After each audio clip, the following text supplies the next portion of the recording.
On the night of May 24, 2010, Kaiser News columnist Freddie Kissoon, who was very outspoken against the then PPPC administration, was drenched with what turned out to be fecal matter. Kissoon had just made a purchase from a local supermarket and barely got comfortable in his vehicle, which was parked at the corner of Light Street and North Road in Georgetown. Like the guy was waiting for me to wind down the driver's window. And as soon as the driver window was wound down, this guy just came right up to my face and threw this thing on me. And he was so close to me that I never forget his face. What was important for Kissoon at that time was knowing that he had survived the ordeal, since it could have been worse. The worst fear I had was AIDS, because that thing got into my mouth.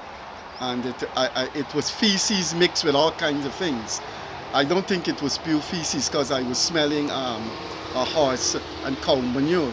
Just a few days ago, Sean Hinds, Jason Abdullah and O'Keenie Fraser were hauled in by the Ghana police force for questioning in relation to the slaying of Courtney Crum E, purportedly acknowledged to carrying out the act.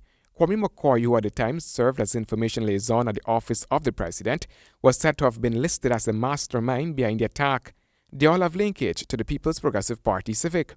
I would like to see the investigation taking to its logical climax. I think the men who sit in a condition office, the men and women, and employ these men, I think they should be held culpable. And I don't think there'll be historical justice, and I don't think hitmen will be deterred unless you lock up the men in necktie and long sleeve shirts. Kissoon's confidence in the current administration to realize finality, which includes prosecution, is at a very low level. This is because the academic feels the regime is still fledgling. I think the system is too young, and by the system I mean the Granger-Nagamutu regime.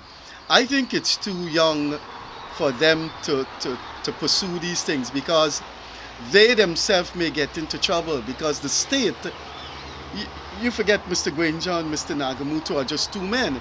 They have to deal with an army, a police, a bureaucracy that have been staffed by people who have been there 23 years, 24 years, and who have been patronized.